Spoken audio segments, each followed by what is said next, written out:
Hello friends, हमारे YouTube channel RV mall design में आपका फिर से स्वागत है। तो आज हम हमारे जो पुराने जो वीडियो चल रहे हैं ट्रेनिंग के, हम उन्हीं को कंटिन्यू करेंगे। लेकिन वीडियो स्टार्ट करने से पहले मैं आप सभी से रिक्वेस्ट करना चाहूंगा कि जो हमारे चैनल पे नए हैं या जिन्होंने अभी तक हमारे चैनल को सब्सक्राइब नहीं किए हैं, तो सबसे पहले वो हमारे चैनल को सब्सक्राइब कर लें। और अगर आपको हमारा वीडियो पसंद आए, उसे लाइक और शेयर करना ना भूलें। और एक रिक्वेस्ट और करना चाहूंगा कि जब भी आप मेरा ट्रेनिंग के जो वीडियो आप देखें, तो उसे शुरू से लेकर लास्ट तक जरूर देखें, क्योंकि वीडियो के बीच में बहुत सी ऐसी इंफॉर्मेशन होती है जो आपके इंटरव्यू के लिए आपके लिए बहुत हेल्पफुल हो सकती है। तो आप सभी से रिक्वेस्ट है कि जब भी आप वीडियो देखें तो अंत तक पूरा देखें, ताकि आपसे कोई भी इंफॉर्मेशन मिस ना हो। तो चलिए आइए स्टार्ट करते हैं आज का वीडियो। सबसे पहले हम फाइल को ओपन कर लेते हैं। Insert plan. ओके। तो पिछली बारी जो हमने अभी तक जो वीडियो बनाया है, उसमें हमने मास्टर कोर और मास्टर कैविटी हमने बना लिए थे। तो आज हम उस पे डायलॉग बनाएंगे। हम जो हमारे इंसर्ट हैं उनके लिए स्केच बनाएंगे, इजेक्टर पिनों की स्केच बनाएंगे। तो आज हम ये सब चीजें इस वीडियो में कवर करेंगे। अगर टाइम मिल पाता है तो हम आज इसमें कूलिंग वूलिंग का भी प्लान कर सकते हैं। तो सबसे पहले हम क्या है, डायलॉग के लिए स्केच बनाएंगे। तो आपको मास्टर कोर को एक्टिव करना है और इस पे स्केच बनाना है। तो मैं पार्टिंग पे स्केच ले लेता हूँ। ठीक है, तो ये मेरा एक रेक्टेंगल मैं क्रिएट करूंगा। ठीक है, इसको मैं साइज दे दूंगा 25 mm या 30 mm कर देते हैं। ठीक है, और इन दोनों को इक्वल कर देता हूँ। अब सेम मिरर कमांड के साथ मैं इसको इस साइड भी कॉपी करता हूँ और सेम को मैं इस साइड भी कॉपी करता हूँ। तो अभी क्या, मैंने ये 30 mm लिया है, लेकिन अगर मैं दूसरे एंड पे देख रहा हूँ तो ये कंपोनेंट के बहुत नजदीक हो गया। तो ये इतना नजदीक नहीं चलेगा, तो मैं इसका साइज छोटा कर लेता हूँ 20। ओके, तो अब ये थोड़ा कंपोनेंट से मेरा ये एरिया दूर हो गया है। ओके, मैं फिनिश करता हूँ। अभी क्या है, डायलॉग आपका एक तरफ हम स्टील को उठाते हैं और एक तरफ हम स्टील को काटते हैं। तो वो अभी मैं आपको जब एक्सट्रूड करके दिखाऊंगा तो आपको ज्यादा समझ आ जाएगा।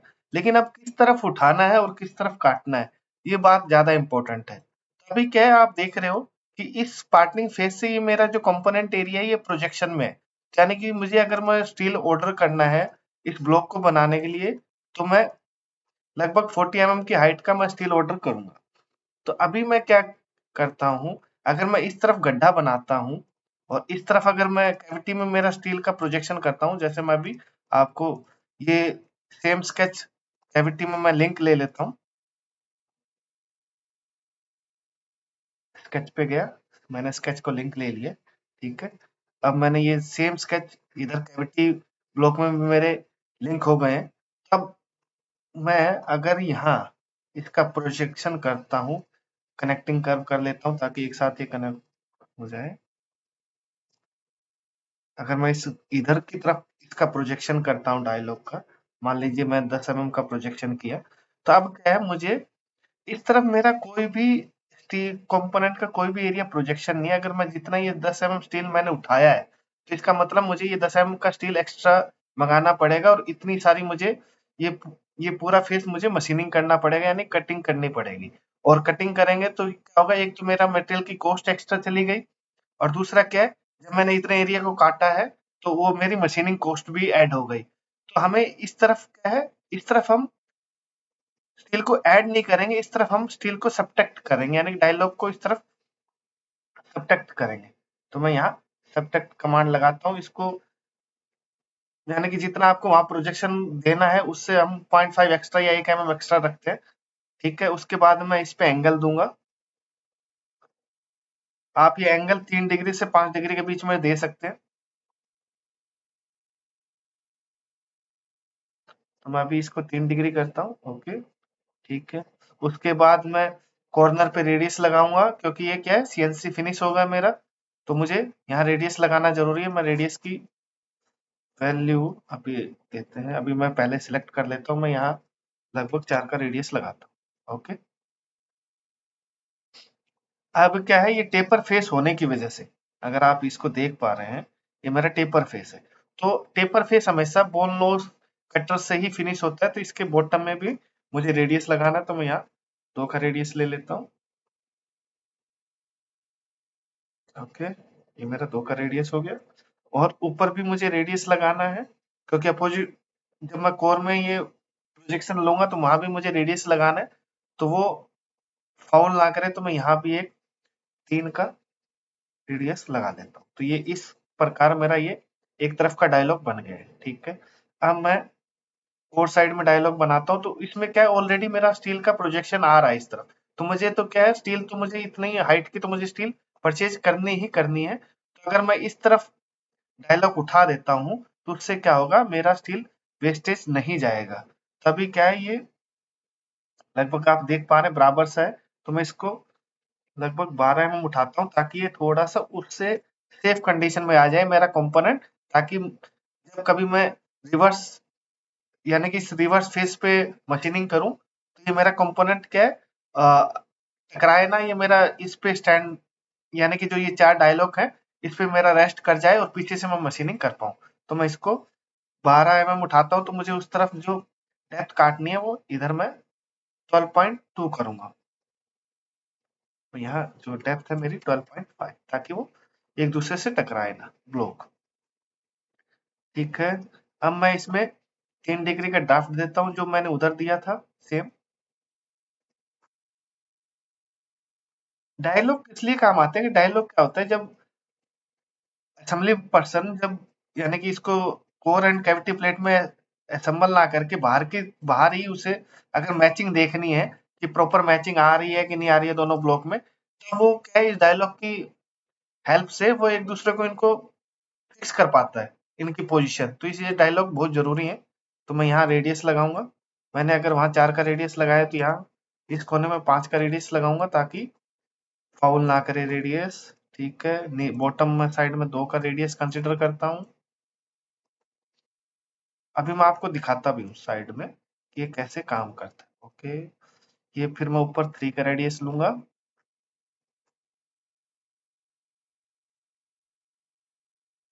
ठीक है, अब ये 3 का है। तो यानी कि मेरा इस तरफ के डायलॉग बन गए। देखिए, डायलॉग में जो मेरे लिए फेस इंपॉर्टेंट है, वो ये 3 फेस इम्पो 1 2, ये ये मेरे फेस इंपॉर्टेंट है। रेडियस मेरे लिए इंपॉर्टेंट नहीं है। ठीक है, तो मेरे खाली यही फेस मेरे मैचिंग आना चाहिए दूसरे ब्लॉक के साथ। तो आप देख रहे हैं ये मेरा फेस बिल्कुल मैच कर रहा है, रेडियस मेरी मैच नहीं कर रही, तो वो मेरे लिए इंपॉर्टेंट नहीं है। क्योंकि आप हर जगह अगर मैचिंग डाल दोगे, तो क्या होगा, असेंबली वाले पर्सन को बड़ा दिक्कत आती है, क्योंकि अगर थोड़ी बहुत भी टॉलरेंस में एरर आएगा, तो वो प्रॉपर फिटिंग नहीं ले पाएगा कोर एंड कैविटी ब्लॉक। तो सिर्फ हमें ये 2 फेस ही हमारे लिए इंपॉर्टेंट है। तो मैं आपको इसका बैक साइड का मैं आपको ट्रांसपेरेंट करके दिखाता हूँ कैविटी ब्लॉक का, तो आप देख पाएंगे कि सिर्फ मेरे ये 2 फेस ही मैच कर रहे हैं। ओके, इधर भी देखिए 2 फेस ही मैच कर रहे हैं, तो इनको हम डायलॉग बोलते हैं। ठीक है, इससे क्या होता है, दोनों ब्लॉक ही लॉक हो जाते हैं।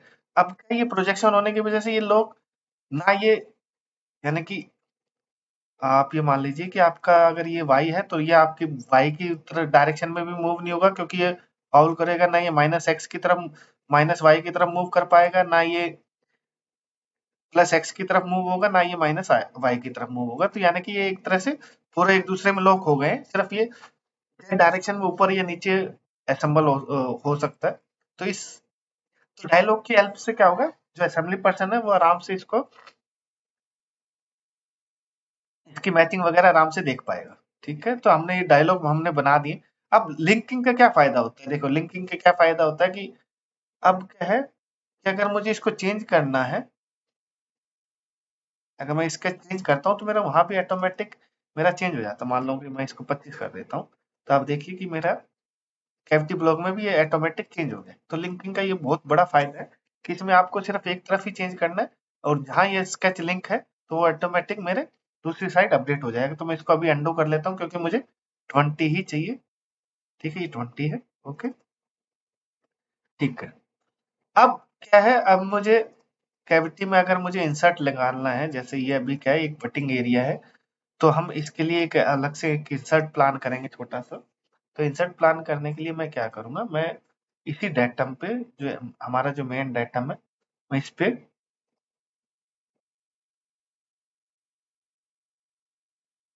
एक स्केच बनाऊंगा। ठीक है, ये मेरा हो गया, मैंने सिलेक्ट कर लिया, तो मैं यहाँ स्केच बनाता हूँ।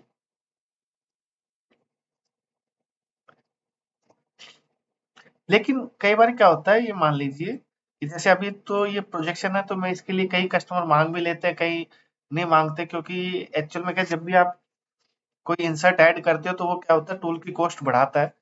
ठीक है, लेकिन इससे ये अच्छा है कि जब ये बार बार हिट करेगा तो आप इसको आराम से इजिली रिप्लेस कर सकते हो। हाँ, कई बार क्या हो सकता है ये कस्टमर का कोई एस्थेटिक कंसर्न हो, उसको यहाँ कोई पार्टिंग लाइन नहीं चाहिए, तो आपको ये अवॉइड करना पड़ेगा इंसर्ट को। ठीक है, हाँ, अगर उसे पार्टिंग लाइन से कुछ भी कोई इश्यू नहीं है, तभी आप इस इंसर्ट को प्लान कर सकते हैं। ठीक है, तो मैं इसको स्केच मैं डायमेंशन देता हूँ। तो सबसे पहले ये मान लीजिए मैं इसकी सेंटर लाइन बना लेता हूँ, एक इसकी सेंटर लाइन बना लेता हूँ।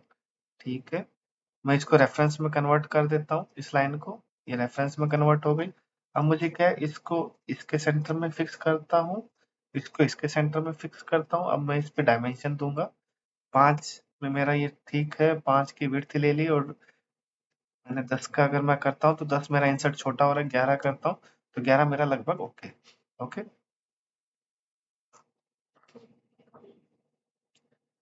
अब मैं इसको फिनिश करता हूँ। चाहो तो आप इसको पैटर्न एरे भी कर सकते हैं। अगर मैं इसको पैटर्न एरे करना चाहूँ तो ये हो गया, और ये मैं इसका सेंटर पॉइंट दे देता हूँ। ठीक है, तो ये मेरा यहाँ पैटर्न हो गया। और या फिर आप चाहो तो एक जगह बना लो, तो मैं अपने मेरे फीचर भी एरर कर सकता हूँ। तो फिलहाल मैं एक साइड स्केच बनाता हूँ। ठीक है, तो ये मेरा कैविटी इंसर्ट का मैंने स्केच बना दिया है। ठीक है, और इस स्केच के साथ अगर आप, जैसे यहाँ मेरा स्क्रू बॉक्स लगेगा, उसका भी अगर आप सर्कल बनाना चाहें तो इसका बना सकते हैं। जैसे अगर मैं 16 का स्क्रू बॉक्स लगा रहा हूँ, ठीक है, इसको मैं फिनिश कर देता हूँ। ओके, अब मैं ऐसे ही मेरे सबसे पहले कोर इंसर्ट के लिए मैं स्केच बनाऊंगा। तो ये मैं इसमें गया, स्केच ओके किया। ठीक है, तो पहले मैं इस राउंड पिन को निकालूंगा अलग से, तो मैं इस पिन के लिए डाया बना देता हूँ। ये डाया मेरा 6 डाया की मैंने पिन लगा दिए। ठीक है, और अब ऐसे ही मैं इसके लिए भी एक स्केच निकालता हूँ। इनके सबसे पहले मैं सेंटर पॉइंट बना लेता हूँ। ये मेरी सेंटर लाइनें आ गई हैं रेक्टेंगल की। अब मैं इसको, ये मेरा इसके सेंटर में हो, और अब इसके सेंटर के लिए मैं क्या करूँगा, मैं लाइन ऑफ कर लूँगा। ये देखिए लाइन आ गई है। अब मैं इसकी डायमेंशन देता हूँ, 5 विड्थ दे दिया मैंने, और इसको मैंने 8 के आसपास ये मेरा। ठीक है, तो ये मेरा पूरा इस साइज में ये मेरा कंपोनेंट एरिया निकल जाएगा, ये जो बटिंग वाला एरिया है। ठीक है, मैं फिनिश करता हूँ। तो ये मेरा क्या हुआ, इसमें मेरे सिर्फ 2 इंसर्ट निकलेंगे। तो मैंने इंसर्ट के लिए अलग स्केच बनाया, और जो अब इजेक्टर पिन है, जो कंपोनेंट निकालने के लिए, मुझे पार्ट को इजेक्ट करने के लिए जो इजेक्टर पिन की पोजीशन चाहिए, वो मैं एक अलग स्केच में बनाऊंगा।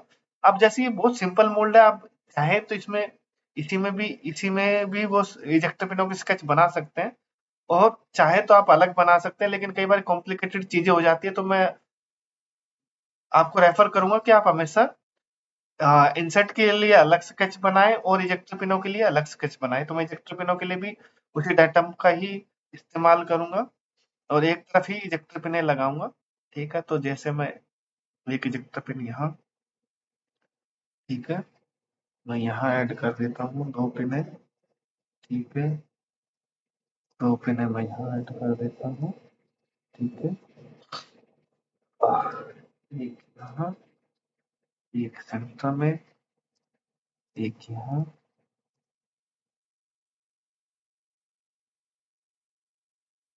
ठीक है, तो अभी जो मैं इजेक्टर पिनों की पोजीशन जो लगा रहा हूँ, हो सकता है जब मैं कूलिंग वूलिंग प्लान करूँ तो हो सकता है मुझे इनको चेंज करना पड़े।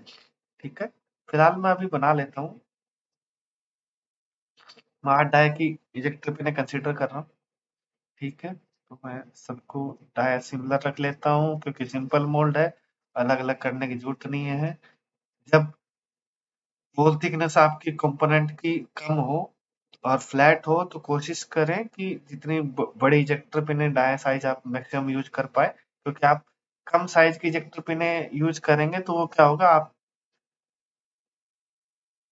56 में दे देता हूँ, तो वो क्या आपके इजेक्टर पिनों के मार्क्स आने लग जाएंगे अपोजिट साइड फेस के, तो इसलिए हमेशा, तो मैं इसको भी ये एक ही लाइन में रखता हूँ, 56 करता हूँ। ठीक है, यहाँ से मैं फिर इसकी एक डायमेंशन दे देता हूँ 82, और यहाँ से मैं डायमेंशन दे देता हूँ इसको 36, 40। ठीक है, 40, 39 में सही लग रहा है मुझे। ओके, तो इसको मैं सबको 39 करूंगा, 39।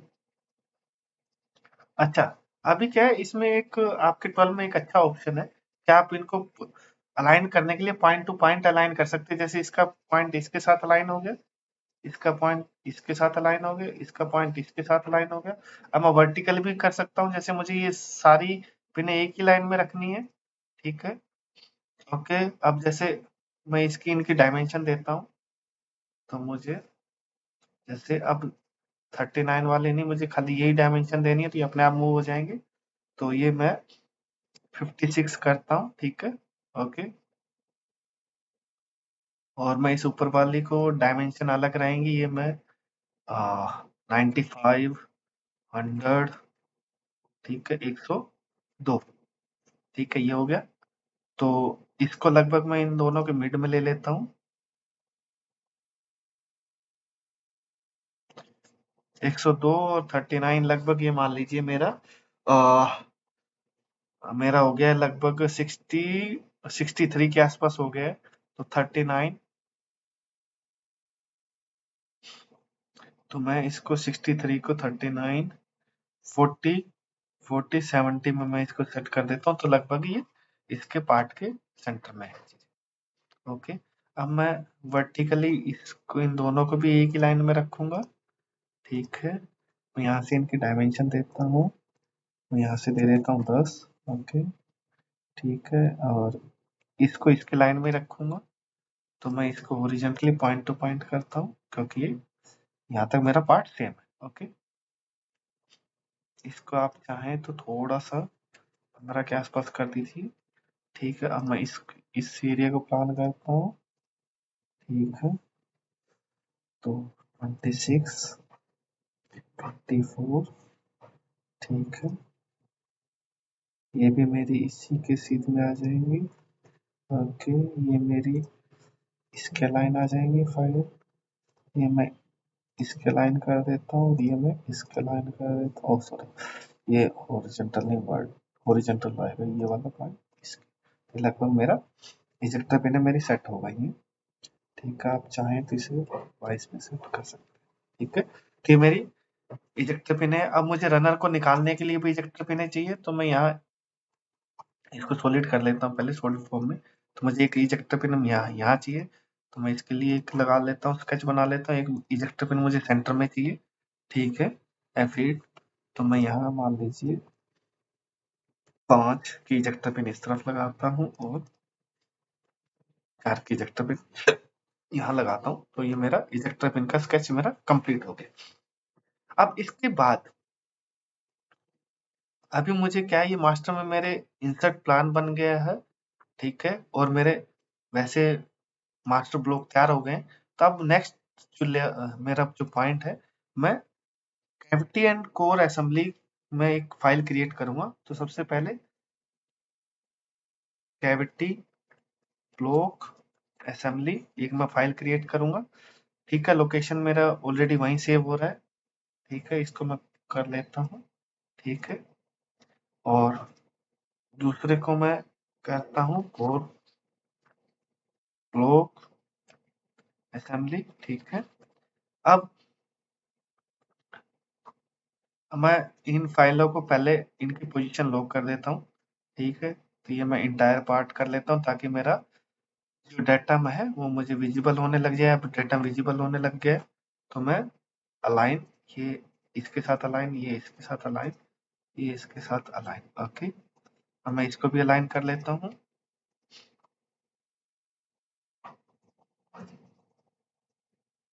ठीक है, अब मुझे क्या है, मुझे कैविटी ब्लॉक बनाना है, कैविटी इंसर्ट बनाने हैं, ठीक है, और कोर ब्लॉक बनाना है और कोर इंसर्ट बनाना है। तो जब भी आप कोई भी फाइल बनाओगे तो आपको उसके आगे एक नंबर देना बहुत जरूरी है।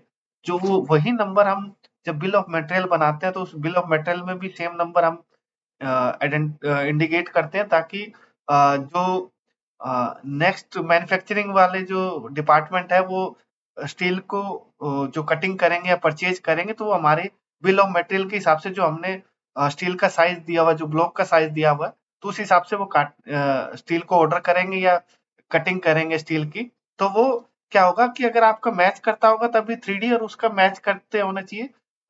जो आपका बिल ऑफ मटेरियल में जो नंबर है वही आपके 3D में नंबर होना चाहिए। और इससे क्या होगा, आपको जो आपका जो ब्लॉक के पे जो मशीनिंग करेगा उनके लिए भी इजी होता है, जो प्रोग्रामिंग जो प्रोग्राम बनाएगा, ताकि वो क्या 3D और फॉर्म के साथ वो मैच कर पाए।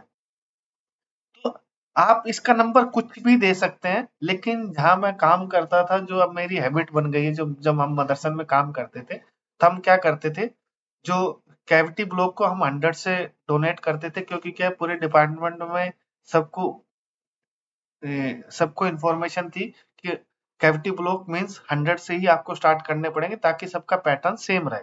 ऐसा नहीं कि कोई 90 लिख रहा है, कोई 80 लिख रहा है, कोई 70 लिख रहा है, कोई 50 लिख रहा है, कोई 2 लिख रहा है।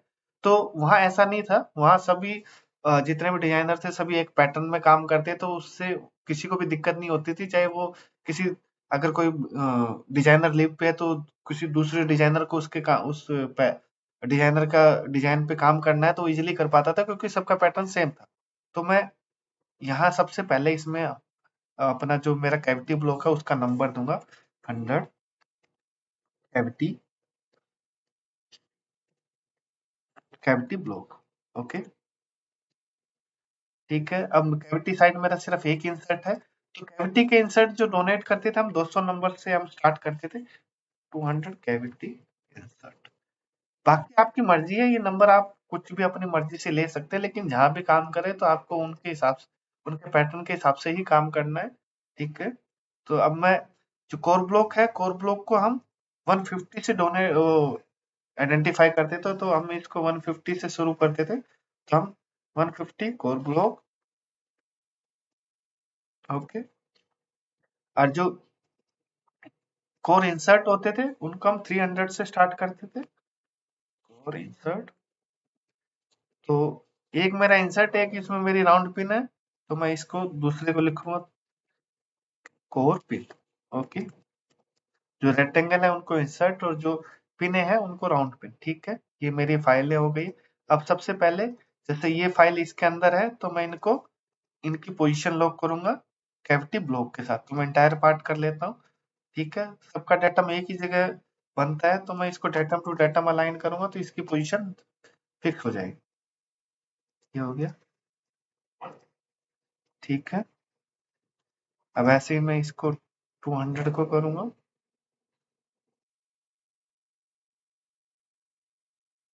ठीक है।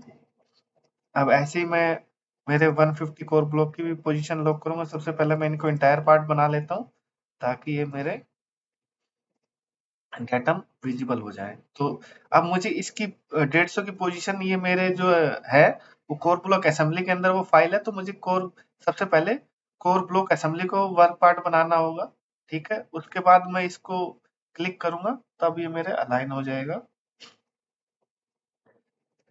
अगर कभी भी किसी भी जो मेरे वीडियो देख रहा है या कुछ भी उनको प्रॉब्लम है या कोई बात समझ ना आए, तो मुझे पर्सनली मेल भी कर सकता है या कमेंट बॉक्स में अपने कमेंट छोड़ सकता है। तो मैं पूरी कोशिश करूंगा कि उनकी जो भी कमेंट्स हैं उनके रिप्लाई किए जाएं, ताकि उनके सारे डाउट्स क्लियर हों, किसी को कोई डाउट ना रहे, ठीक है। ये मैंने इसकी भी पोजीशन लॉक कर दी और साथ में इसकी भी पोजीशन लॉक कर। ओके, मैं फाइलों को सेव कर लेता हूँ, सेव ऑल। अब मैं क्या करूंगा, अब मुझे जैसे इसमें कोई ब्लॉक तो है नहीं, तो मैं इसको वर्क पार्ट बनाऊंगा। और मेरा ये कैविटी ब्लॉक है, इसमें जाएंगे वेब ज्योमेट्री लिंकर, बॉडी, मैंने बॉडी को लिंक कर लिया, अप्लाई किया।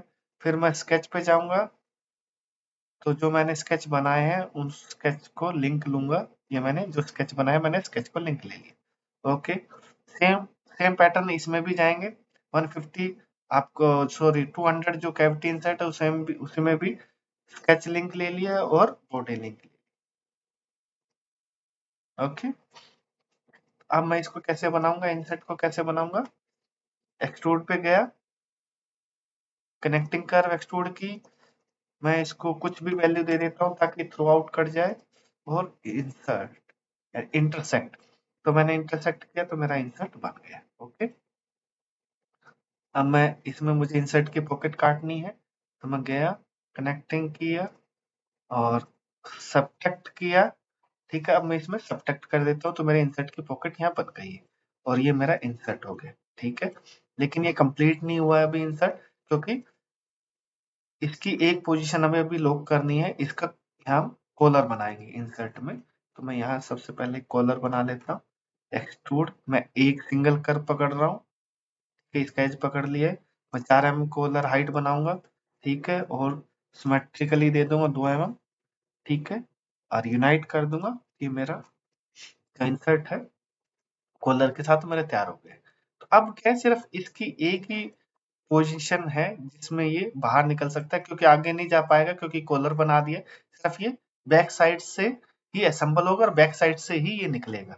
और इसकी, और जब ये मेरा ब्लॉक और इस ये इंसर्ट जब कैविटी प्लेट में बैठ जाएंगे तो ये बैक साइड में भी जब इसकी पोजीशन लॉक हो जाएगी, तो यानी कि ये टोटली अपनी पोजीशन लॉक ले लेगा। ओके, अब जब कॉलर हमने इसमें बना दिया है तो इस कॉलर की जो सेटिंग है हमें कैविटी ब्लॉक में भी बनानी है। तो मैं यहाँ जाऊंगा, एक्सट्रूड।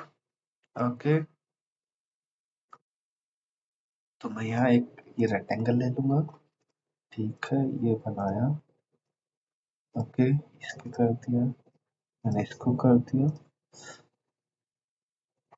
वर्टिकल में डिफाइन करूंगा। ठीक है, 0.5, 3 के कटर के हिसाब से मैं इसको 3.5 बना रहा हूँ। 3 का कटर हम इसमें यूज करेंगे पॉकेट काटने में। ठीक है, और ये 0.5, 5। ठीक है, मैंने उसकी कॉलर हाइट 4 mm दी थी, तो मैं इसमें भी 4 mm की सब्ट्रैक्ट करूंगा। ओके, ये मैंने सब्ट्रैक्ट की, तब मेरा इसमें ये प्रॉपर रेस्ट हो गया। मैं सेक्शन आपको काट के दिखाता हूँ इस एरिया में। ये देख रहे हैं आपका, ये इसका कॉलर प्रॉपर रेस्ट हो रहा है, तो यानी कि इसके कॉलर और इसकी सीटिंग में कोई भी गैप नहीं होना चाहिए, प्रॉपर सीट होना चाहिए। अगर यहाँ गैप होगा तो क्या होगा, आपका ये डिजाइन मिस्टेक हो जाएगी, या तो आपका जो है, आपका जो कैविटी इंसर्ट है वो आगे की तरफ निकल जाएगा और आपके जो पार्ट में उसमें एक अलग सा इंप्रेशन सा छोड़ देगा, जो कि जो कस्टमर को चाहिए ही नहीं। ठीक है, तो जब भी आप एक बारी बनाए इंसर्ट वगैरह बनाए तो एक बार सेक्शन काट के देख लें कि प्रॉपर सिटिंग ली है कि नहीं ली। ओके, तो ये मेरा, अब मेरा क्या है, अब सेम चीज मुझे दूसरी तरफ भी चाहिए, तो मैं क्या है पैटर्न फीचर इसमें करूंगा। ठीक है, ये मैंने पैटर्न फीचर कर लिया है। सबसे पहले मुझे इसको वर्क पार्ट बनाना है। ये वर्क पार्ट बनाया। ठीक है, अब मैं पैटर्न फीचर करता हूँ, मैं ये 2 कमांडें सिलेक्ट करता हूँ। राउंड है, मैं वेक्टर डिफाइन करूंगा। मैंने वेक्टर डिफाइन कर लिया, 180 डिग्री मैंने रोटेट कर दिया, क्योंकि मेरा पार्ट 180 डिग्री रोटेट है।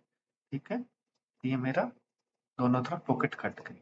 ठीक है, मुझे सेम इंसर्ट दूसरी तरफ चाहिए, तो मैं इसके लिए क्या करूंगा, आपका एक पैटर्न कंपोनेंट होता है, यहाँ शॉर्टकट है, आप चाहेंगे तो आपको ये कमांड मिलेगी असेंबली में, और असेंबली में आपको मिलेगी, ये देखिए कंपोनेंट के अंदर पैटर्न कंपोनेंट। तो मैं पैटर्न कंपोनेंट करूंगा, मैं इंसर्ट को सिलेक्ट करूंगा और डिफाइन करूंगा 180 डिग्री पे। तो ये देखिए अब दोनों तरफ मेरा असेंबल हो गया। आप चाहें तो इसको दूसरे तरीके से भी असेंबल कर सकते हैं, वो थोड़ा टाइम कंज्यूमिंग रहेगा। तो जैसे मैं आपको करता हूँ, ऐड कंपोनेंट। ठीक है, ये ऐड किया, ये ओके। तो अब मुझे यहाँ से इसको जो चीजें हैं, ठीक है, वो डिफाइन करनी है। जैसे इसकी रेस्टिंग मेरी यहाँ होनी चाहिए। ठीक है, ये वाला फेस मेरा यहाँ होना चाहिए, और जो दूसरा फेस है मेरा, ये वाला फेस मेरा ऐसे है। ठीक है, तो आप ऐसे भी इनको ऐड कर सकते हैं, और आप पैटर्न कंपोनेंट से भी आप इसको रोटेट कर सकते हैं, वो आपकी मर्जी, जैसे आपको ठीक लगे। और इसमें अब क्या है, मुझे यहाँ 16 का एक बुश, जो हमारा स्क्रू बुश बनेगा उसका होल चाहिए, तो मैं इसी को एक्सट्रूड कर देता हूँ।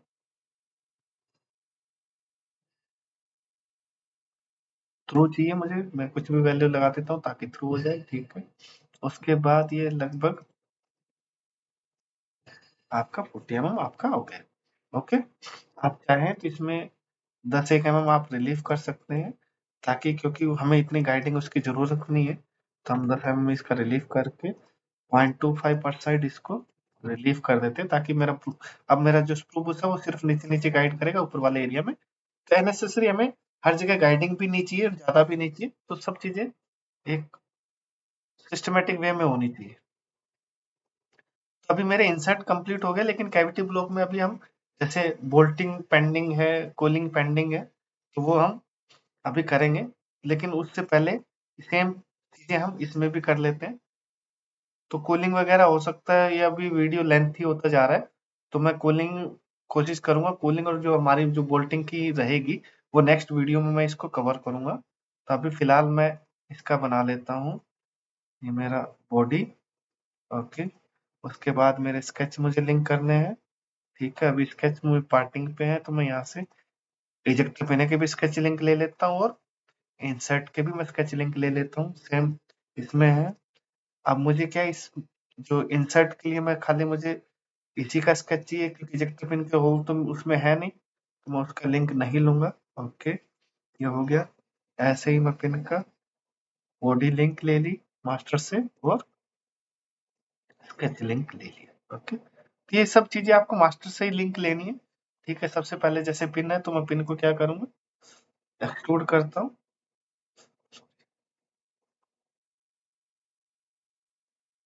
ओहो, सॉरी, ये मैंने किया है। मैं इसको कुछ भी वैल्यू दे देता हूँ, थ्रू कटना है मुझे, इंटरसेक्ट करूंगा, तो मेरा ये पिन बन गई, ठीक है। ऐसे ही मैं इंसर्ट बना लूंगा, ठीक है, ये हो गया, ठीक है। ये मेरा इंसर्ट रेडी हो गया। अब मैं कोर ब्लॉक में क्या करूंगा, सेम ये चीजें पॉकेट में काट लूंगा। ये मेरी इंसर्ट और पिन की मेरी पॉकेट, सॉरी, इंटरसेक्ट नहीं करना, सब्ट्रैक्ट करना है। यहाँ सब्ट्रैक्ट वैल्यू लगा देता हूँ, ठीक है। अब मुझे क्या है कि मैंने इंसर्ट की तो मैंने पॉकेट काट ली है, लेकिन मुझे क्या है, इजेक्टर पिनों के होल की भी पॉकेट काटनी है, तो मैं क्या करूंगा, ये मैं इजेक्टर पिनों के होल भी मैं स्केच सिलेक्ट कर लेता हूँ,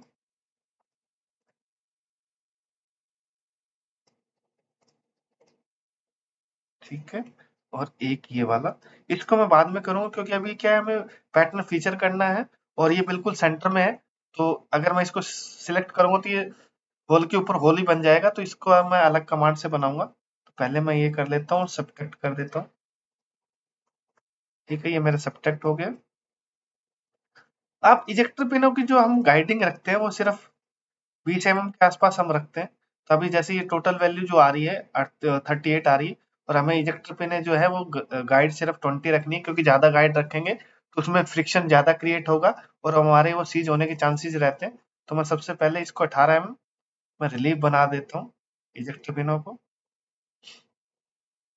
ताकि मेरी सिर्फ 20 mm ही गाइड रहे। 18 कर दो, 20 कर दो, कोई दिक्कत नहीं है। ये मैं इसमें यहाँ 0.25 पर साइड में इसको रिलीव कर दूंगा, ऑफसेट कर दूंगा, तो मेरा बड़ा हो गया, ठीक है। अब मैं इसमें एक बार देखूंगा कि ये मेरा कितना गाइड कर रहा है, क्योंकि अभी क्या यहाँ से मेजर नहीं करूंगा, ये अब यहाँ तो 27 दिखा रहा है। मुझे देखना है कि मेरे रनर के साथ जो मेरा जो कोड स्लग बना हो उसके बाद मेरा कितना है। ये मेरे यहाँ से यहाँ मेरा लगभग 24 है, तो मैं इसको 4 mm फ्री कर लेता हूँ, ठीक है। इसमें मैं लगाऊंगा 4 एक्सट्रूड, ठीक है। क्योंकि अभी देखिए देखिए मेरा रनर शो करता हूँ, रनर है, ठीक है। तो मुझे इस पॉइंट से 20 mm गाइड चाहिए, तो तभी मैंने यहाँ मेजर किया था, इसको 4 कर दे रहा हूँ, या 5 कर दो, कोई दिक्कत नहीं। सिंगल साइड 0.25, ओके, ठीक है। अब मुझे क्या करना है, मुझे कॉलर बनाने हैं मेरी कोर पिन के लिए, इंसर्ट के लिए। तो मैं सबसे पहले, अभी क्या है, ये मेरी राउंड पिन है, इस पे कोई प्रोफाइल नहीं बनी हुई, तो मुझे इसको लॉक करने की भी ज़रूरत नहीं है। लेकिन कई बार क्या होता है, अगर आपका ये टेपर फेस है पिन का, तो इसको आपको लॉक करना है। तो लॉक करने के लिए हम कई बार कॉलर में डी कट लगा देते हैं। फिलहाल अभी लॉक की ज़रूरत नहीं है। तो मैं एक्सट्रूड, ठीक है, मेरी 6 की पिन है। तो 6 की पिन का जो कॉलर आता है, कई कस्टमर मित्सुमी वगैरह स्टैंडर्ड यूज़ करते हैं, तो उनका जो कॉलर आता है, वो हमारा आता है लगभग 10 mm के 9 mm का आएगा 6 पिन का। मैं यहाँ 10 का रिलीफ बनाऊंगा। ठीक है, उसकी हाइट जो आती है वो 4 ही आती है। ठीक है, तो मैं इसके लिए ये सेम चीज,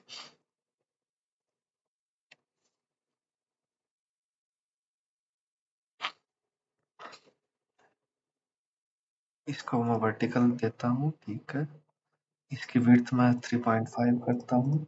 3.5, 0.5, मैं यहाँ 0.2 कर दे या 0.5 कर दे, कोई फर्क नहीं पड़ रहा। 0.2, ठीक है, फिनिश करता हूँ। इनकी हाइट में 4 ही रखूंगा। 4 mm तक मैं सब्ट्रैक्ट कर देता हूँ। सब्ट्रैक्ट, ओके, ठीक है, ये मेरे बन गए। अब सेम ये पूरे फीचर में दूसरी साइड भी रोटेट कर देता हूँ।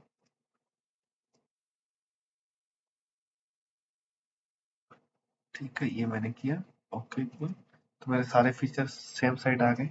अब मेरे खाली जो सेंटर वाली पिन है, मैं उसको भी एक्सट्रूड कर देता हूँ। सब्ट्रैक्ट, ओके, ठीक है, एक्सट्रूड। मुझे 20 mm की गाइडिंग चाहिए खाली, तो मैं यहाँ 20 mm कर देता हूँ और उसके बाद मेरा रिलीफ हो जाए। ठीक है, तो मेरा पर साइड 0.25 का रिलीफ है। ठीक है, तो ये मेरा रिलीफ होगा। तभी इसमें सिर्फ हमारी जो है वो कूलिंग और बोल्टिंग रह गई है ब्लॉक में। तो हम इसको नेक्स्ट वीडियो में कवर करेंगे। फिलहाल मैं इंसर्ट हमारे ये दोनों कंप्लीट कर लेता हूँ। तो मैं यहाँ गया, तो ये मेरा कॉलर मैंने इस तरफ काटा है, तो ये मुझे कॉलर भी इसी तरफ ही बनाना है। ठीक है, तो मैंने सिंगल लाइन ली, इसकी जीरो से स्टार्ट किया 4 mm।